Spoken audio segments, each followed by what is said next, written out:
Halo teman-teman, salam sehat selalu untuk kita semua. Salam sejahtera.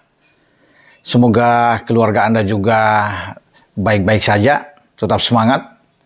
Bersama dengan saya Bung Ropan, dan seperti yang sudah kita ketahui, itu kemarin malam salah satu stasiun televisi Antv sudah menyiarkan langsung pertandingan persahabatan atau uji coba dari timnas kita, khususnya untuk U20 di bawah Sintayong yang bertarung kedua kali ya di Stadion Manavgat di Ataturk, Turki, di mana kita bermain imbang 0-0 menghadapi tim Moldova U20. Dalam pertandingan pertama Selasa lalu kita menang dengan 3-1 atas tim yang sama. Ya, tim Moldova ini ditangani oleh pelatih Stefan Stoica. Dan Stoica menginginkan dalam pertandingan kedua mereka harus bisa menang, membalas kekalahan yang dialami oleh tim asuhannya dari pasukan STY. Tapi hal itu tidak terjadi. Dalam pertandingan kedua, Moldova tidak mampu mencetak gol atau bisa membalas kekalahan mereka dalam pertarungan melawan tim Indonesia U20. Kita sebenarnya punya peluang untuk bisa memenangkan pertandingan, banyak kesempatan untuk bisa mencetak gol, tapi sekali lagi finishing touch kita atau penyelesaian akhir memang menjadi masalah, kendala utama bagi tim kita, dan itu yang sudah dikeluhkan juga oleh STY dalam pertandingan pertama. Walaupun kita menang, tetapi dia masih kurang puas dengan penampilan dari Marcelino Ferdinand dan kawan-kawan, karena ada banyak peluang juga yang bisa dikonversi bisa menjadi gol, tapi itu tidak terjadi. Nah, di pertandingan kedua itu jelas terlihat ya. Memang di pertandingan ini ada rotasi yang dibuat oleh STY. Ya. Dia memberikan kesempatan kali ini terhadap pemain-pemain yang belum mendapatkan jam bermain banyak untuk dimainkan. Cahya di bawah Mister tidak dimainkan, Erlangga yang diturunkan, Marcel Januar di belakang, Barnabas Sobor juga ikut dimainkan, Afrianto, Nico ya yang dimain, kalau dalam catatan saya di sini di starting line up dia Ahmad Maulana juga dimainkan di sini ya, termasuk Frankie Misa ya, Rahmat Beri Santoso juga ikut ada di sana ya. Jadi pemain-pemain yang memang reguler ditampilkan di situ mungkin hanya terlihat seperti Kakang Rudianto, Ginanjar Wahyu yang dimainkan, dan Rabani Tasnim yang kali ini langsung dimainkan di starting line up versi STY menghadapi Moldova di pertandingan kedua.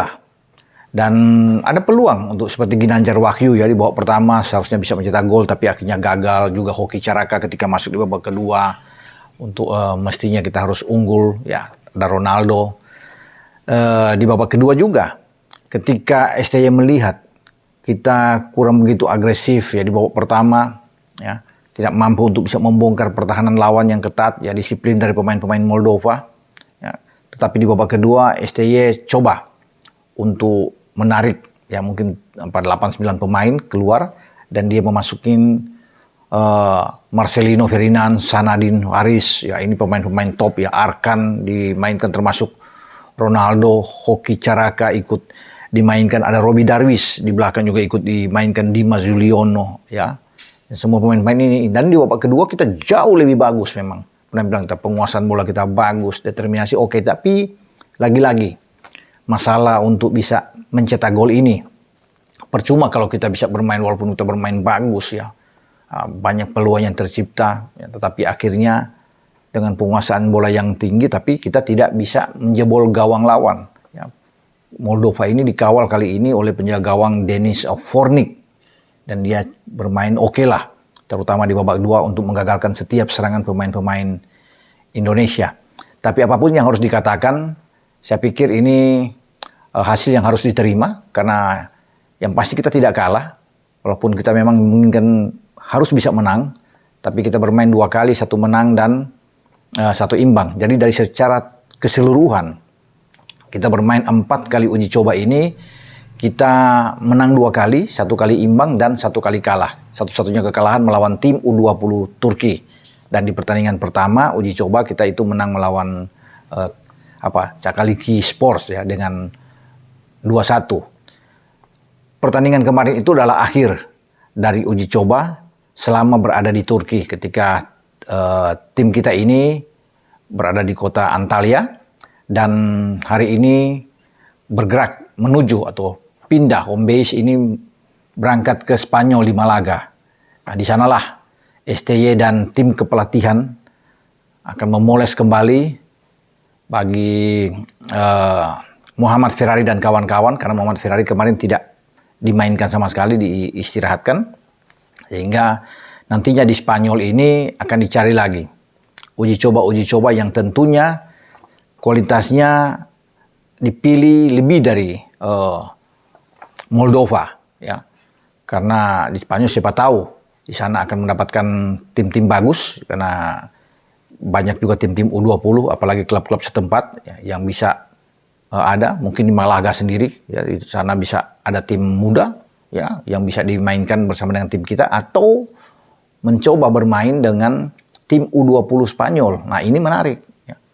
Kita kemarin kalah lawan Turki, tapi Spanyol kan ini lebih bagus tim U20-nya. Nah, kita bisa menimba pemain-pemain kita dapat pengalaman di sini kalau bertanding dengan tim U20 Spanyol. Ya, nggak masalah kita kalah pun, tapi kita bisa mendapatkan pelajaran di sini untuk kita bawa dalam persiapan nantinya menghadapi Piala Asia di Uzbek pada Maret 2023, dan golnya kan nanti di Piala Dunia U20 ketika kita menjadi tuan rumah.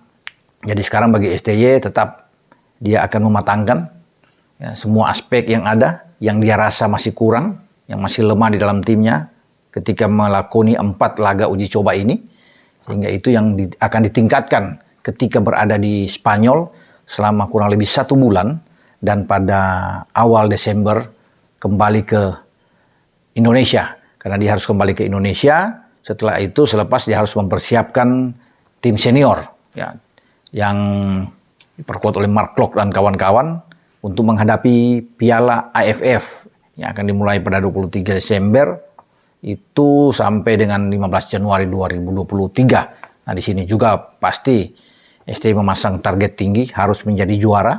Setelah di debut pertama dia sebagai pelatih di tim senior untuk tampil di AFF 2020, karena dimainkan 2021, kita itu dengan tim muda mampu untuk lolos ke final dan hanya kalah dari Thailand. Nah, ini harus ada kalkulasi dari STY, hitung-hitungan bagaimana untuk tampil membawa tim senior ya, menghadapi Thailand yang berada dalam satu grup. Ya, karena di grup A kita itu selain Thailand ada Kamboja, ya, ada Filipina, dan salah satu di antara pemenang untuk playoff Timur Leste bersama dengan Brunei Darussalam. Dan pasti kalau bisa melihat di sini kita bisa lolos dari grup ini. Tinggal bagaimana untuk siapa lawan nanti di semifinal, karena di sebelah juga ada Vietnam ya, ada Malaysia yang harus dihitung benar, dan Singapura. Dan target juara ini layak, pantas buat STY yang tim senior. Namun dia sekarang ini fokus dulu bersama dengan Rabani Tasnim dan kawan-kawan di Spanyol. Sampai di sini pembicaraan saya dengan tim U20 yang bermain imbang 0-0 dengan Moldova untuk mengakhiri rangkaian uji coba di Turki sebelum pindah ke Spanyol. Dengan saya, Bung Roban. Ciao.